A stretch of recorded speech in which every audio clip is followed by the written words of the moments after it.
Hi everybody, Sam Manouchehri of Life Law, and we are at the Advocates Club here at CAOC's annual conference at the Palace Hotel in San Francisco, and we have three fabulous guests coming up. First up, we have Greg Rizzio of Rizzio Lipinski, 2023 CAOC President.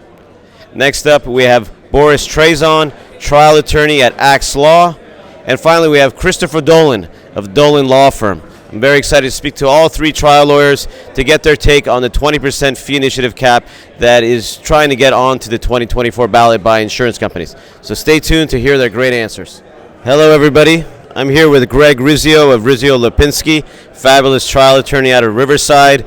We're at the Advocates Club here at CAOC annual conference, and today we're going to be discussing how we advocate for consumers, Greg, in particular regarding the legislation that big insurance companies are trying to get on the 2024 ballot, as their test run of 2022 fortunately failed, largely because of CAOC being aggressive in letting the insurance companies know that we're not going to allow for consumers to be disadvantaged and have their rights taken away. In particular, what I would love to talk to you about is what CAOC plans to do to educate consumers to understand that these initiatives are solely pro-insurance and anti-consumer.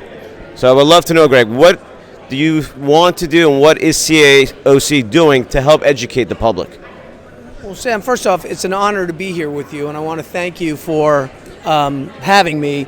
And what you've brought up is a huge problem that we all face, right? We have a problem out there. We have a public perception problem. And the first thing we need to do is focus on these initiatives and make sure that they get defeated, because the public doesn't understand that they're not good for the public, right? There's cases that aren't going to be taken, whether it's big or small. People are going to turn down legitimate cases where people will not be able to achieve justice if these come through.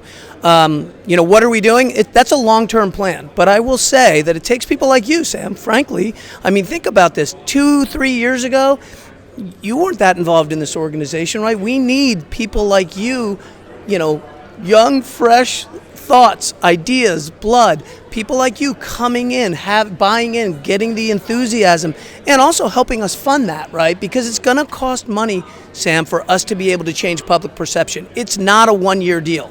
We have had a lot of we are the punchline of a lot of jokes, and that's a long time, so we're going to have to move forward, and we're going to have to come up with a long-term plan, and that's part of my goal this year, is to do that while we focus on the initiatives. Very, very well put, Greg. So one thing that I've noticed is clients' misperception of what we provide as consumer attorneys.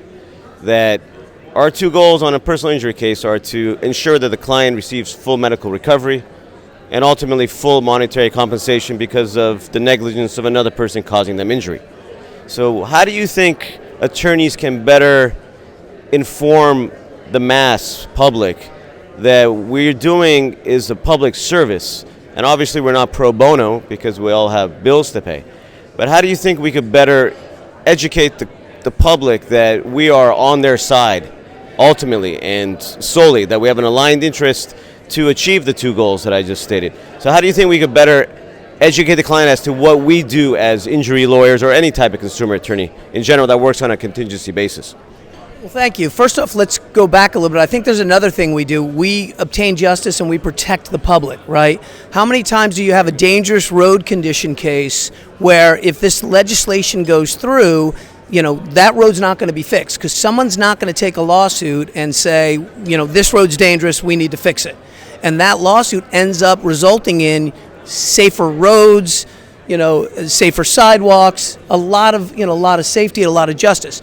To your point, I don't think the public understands what we do, right? I can't tell you the amount of times I get a call from somebody who's like, I thought I could do this, and now all of a sudden they're saying I owe all these medical bills, right? And the public doesn't understand that when they get in an accident, they settle a case, they owe back their own health insurance company. And a lot of times under what's called ERISA, there's a law called ERISA, and under that ERISA law, they owe 100%.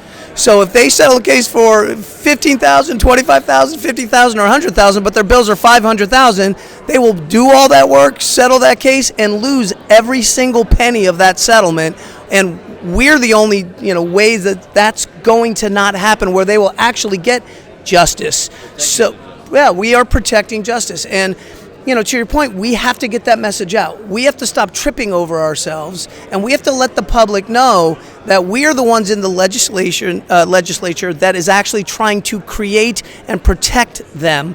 We are the ones in the courts. The stories that we have, as you well know from our Trial Lawyer of the Year stories, they are so inspirational. Anyone who goes there and sees the story and what these lawyers do and how hard it is to obtain justice for their clients, they are moved. And instead of us talking about, all the money we're getting our clients, we have to talk about the stories of how we are protecting our clients, how we are getting them justice, and how we are making it a better world. Everybody, Greg Rizzio, fabulous trial attorney, 2023 CAOC president, right? Yes. Congratulations, Greg. Thank you for joining us. It's been a pleasure. Thank Pleasure, you, Greg. Sam. You've been amazing. Thanks, brother.